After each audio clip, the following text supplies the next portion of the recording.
국회를 통과한 쌍특검법에 대통령실이 즉각 거부권 행사 방침을 밝혔지만 김건희 여사의 도이치모터스 주가 조작 연루 의혹엔 여전히 풀리지 않는 의문이 남아 있습니다.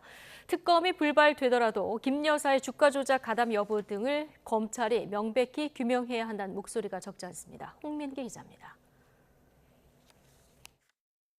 지난 2009년부터 일어난 도이치모터스 주가 조작 사건은 크게 1차와 2차 조작으로 나뉩니다. 이른바 주가 조작 선수가 교체되는 2010년 10월이 기준으로 검찰은 두 시기를 하나의 범죄로 보고 가담자들을 모두 기소했습니다. 하지만 지난 2월 1심 법원은 선수가 바뀌면서 주가 조작 범행에 큰 변화가 생겼다며 1, 2차 조작을 다른 범죄로 봐야 한다고 판단했습니다.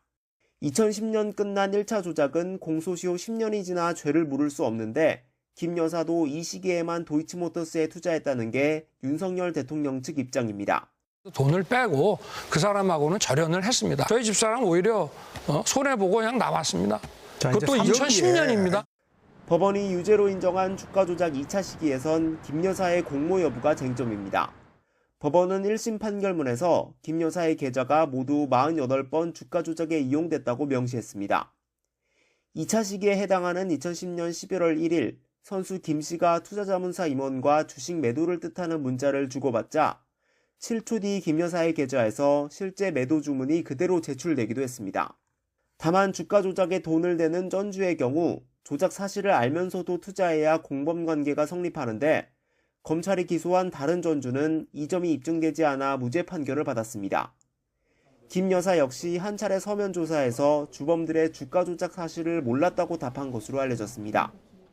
검찰 관계자는 지난 정부 수사팀에서 이미 50억 옷을 압수수색하는 등 강도 높은 수사를 거친 사건이라며 현 수사팀도 1심 판결에서 인정되지 않은 부분에 추가 조사를 이어가고 있다고 설명했습니다. 결국 김 여사가 주가 조작 여부를 알고도 계좌를 제공했는지가 의혹의 핵심이지만 검찰이 김 여사에 대한 직접 조사나 처분을 차일피일 미루면서 야당에 특검 빌미를 주는 등 오히려 정치적 논란을 키우고 있다는 비판이 나옵니다. YTN 홍민기입니다.